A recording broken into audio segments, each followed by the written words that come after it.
Bonjour à tous et bienvenue sur boursicoté.com pour cette nouvelle analyse technique Forex et matières premières avec une paire de devises euro-dollar qui continue à évoluer ici entre la zone des 1.2060 et la zone des 1.2158 avec la cassure ici de cette zone de support. On pensait ici à une accélération baissière, mais les cours ici sont revenus sur la moyenne mobile 20 exponentielle et sont repassés au-dessus de celle-ci pour se placer dans une configuration ici sans réelle tendance. Alors on a toujours une très légère dynamique baissière en cours, mais pour la confirmer, il faudrait vraiment casser ici cette zone des 1.2060.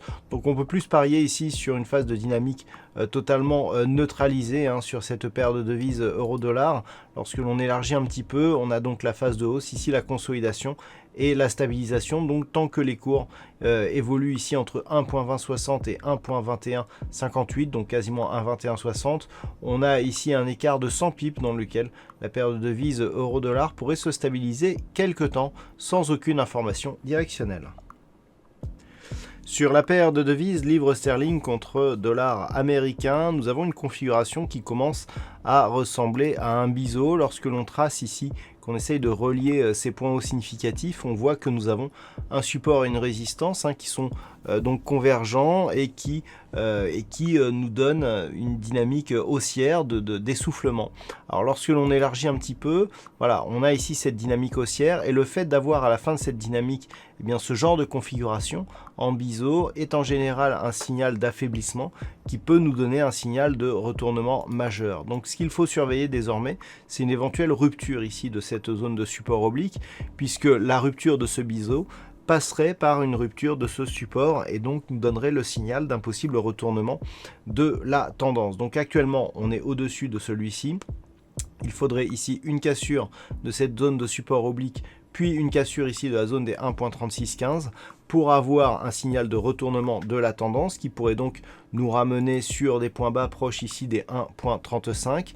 Tant que ce support ici n'est pas cassé à la baisse, ou si on venait à casser à la hausse ici la résistance oblique qui définit le haut de ce biseau, on aurait donc invalidation de cette configuration technique avec donc poursuite du mouvement haussier vers de nouveaux points hauts significatifs avec notamment la zone ici de résistance des 1.3856 en ligne de mire. Sur le métal jaune, nous sommes toujours ici dans une zone de neutralisation. On a ici cette zone de range entre 1817 et 1860 dollars l'once. On savait ici que l'on avait une petite zone possible de sursaut ici proche des 1874 dollars l'once. Alors c'est un petit peu dans cette zone que l'on est venu tester les points hauts significatifs avant de redescendre ici au contact de la moyenne mobile. Quoi qu'il en soit, on prend une petite option haussière sur ce mouvement puisqu'on a ici une forte impulsion avec un retour ici sur la moyenne mobile qui agit comme une zone de support. Donc clairement, on est toujours dans cette zone de range, mais avec une possibilité ici de repartir sur le niveau supérieur de celle-ci. On sait que 1817 est un support assez puissant, 1860 est une résistance un peu moins forte qui pourrait laisser une ouverture ici en direction des 1900. Donc on attendra ici, si les cours valident cette zone ici proche des 1850 dollars l'once comme une zone de support, on pourra avoir une deuxième impulsion de sorte que c'est bien le signal sorte ici de cette zone de range en direction des 1900 dollars l'once. Ce n'est seulement que sur une rupture de cette zone de résistance, donc des 1900, que nous aurions une reprise de la dynamique haussière. Et enfin sur le WTI, c'est toujours relativement neutre, des oscillations autour de la zone des 52,50 dollars le baril, quasiment toute la semaine, donc toujours neutralisé suite à une tendance haussière relativement forte.